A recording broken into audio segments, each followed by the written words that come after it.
Hello दोस्तों, आज के इस वीडियो में हम लोग बात करेंगे HTML कमेंट्स और ABBR टैग और DFN टैग के बारे में। तो सबसे पहले मैं अपना यहाँ पर एक फ़ोल्डर बना लेता हूँ जिसका नाम मैं रखने वाला हूँ HTML प्रैक्टिस।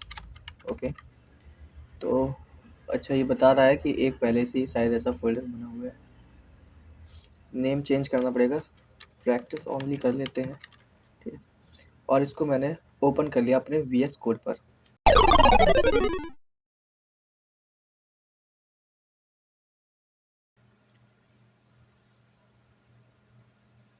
और ये मेरा फ़ोल्डर VS कोड पर ओपन हो चुका है। यहाँ पे मैं एक जल्दी से फ़ाइल बनाऊँगा practice.html। जैसे ही मैंने फ़ाइल बनाई practice.html, ये मेरे प्रैक्टिस फ़ोल्डर के अंदर एक फ़ाइल बन चुकी है practice.html। यहाँ पर मैं एक्सक्लेमेशन मार्क का यूज़ करके प्री रिटन एक कोड को मैं जनरेट करूँगा। तो मैंने यहाँ पर जैसे ही एक्सक्लेमेशन मार्क किया और एंटर किया, तो एक बॉयलर प्लेट आप इसे बोल सकते हैं या फिर एक प्री रिटन कोड बोल सकते हैं। तो सबसे पहले हम सीखने वाले हैं कि कमेंट क्या होता है, व्हाट इज कमेंट। ओके, तो कमेंट एक ऐसा टैग है या एक ऐसा इंफॉर्मेशन है जो वेब पेज आपके ब्राउज़र पर रेंडर नहीं होगा, मतलब आपके ब्राउज़र पर शो नहीं होगा। अगर मान लीजिए मैं यहाँ पे एक पैराग्राफ टैग लगाता हूँ और इसके अंदर मैं कुछ भी लिखता हूँ, this is a paragraph. Okay, तो जैसे ही मैं इसको सेव करके और यहाँ पे लाइव जाऊँगा,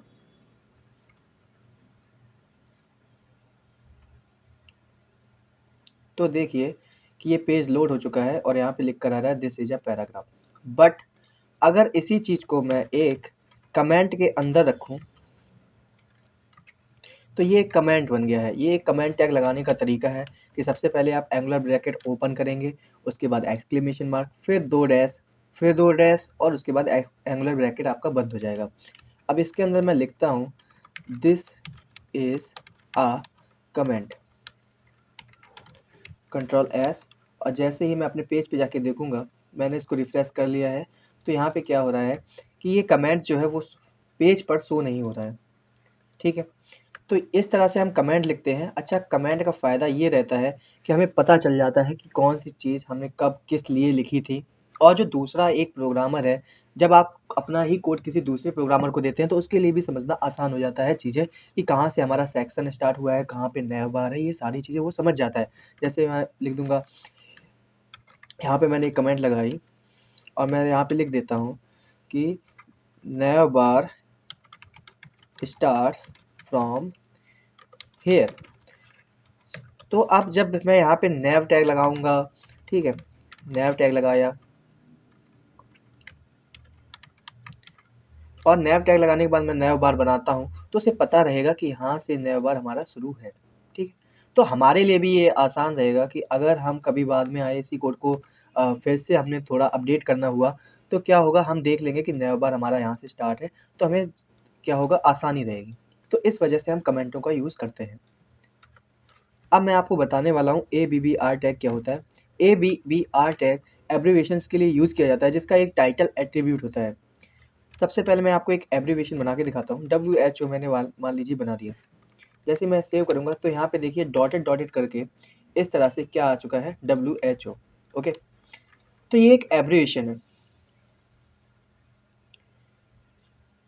अब मैं शॉर्ट फॉर्म हम बोल सकते हैं कि ये एक शॉर्ट फॉर्म है। अब क्या करेंगे, हम इसके अभी सबसे पहले तो मुझे एक डिफाइन टैग लगाना चाहिए जो इस शॉर्ट फॉर्म को क्या करेगा, डिफाइन करने का काम करेगा। जैसे मैं इसमें लिखूंगा वर्ल्ड हेल्थ ऑर्गेनाइजेशन। ठीक है, वर्ल्ड हेल्थ ऑर्गेनाइजेशन, तो यहाँ पे लिख कर आएगा, मैं इसे सेव करूँगा तो इसके आगे ही लिख कर आएगा वर्ल्ड हेल्थ ऑर्गेनाइजेशन।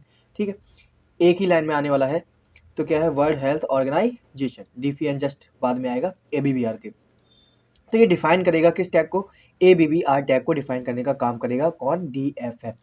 अच्छा, यहाँ पर हम टाइटल में भी कुछ कर सकते हैं। WHO इज अ फर्म, या फिर हम लिख सकते हैं an organization related to health और कंट्रोल एस करते ही क्या होगा, ये देखिए कुछ आपको नहीं लग रहा है कि कुछ भी फ़र्क नहीं पड़ा, सेम लिखा है, लेकिन ऐसा नहीं है। जैसे हम WHO के ऊपर लेके जाएँगे तो उसके बारे में पूरा बताएगा कि WHO एक ऐसी फर्म है, एक ऐसा ऑर्गेनाइजेशन है जो हेल्थ से रिलेटेड है। तो आई होप कि आपको समझ में आया होगा कमेंट टैग और ABBR और DFN टैग। ABBR की प्रॉपर्टी एक एट्रीब्यूट है, सॉरी ABBR का एक एट्रीब्यूट है जिसका नाम है टाइटल। ठीक है, तो मिलते हैं फिर नेक्स्ट वीडियो में। थैंक्स।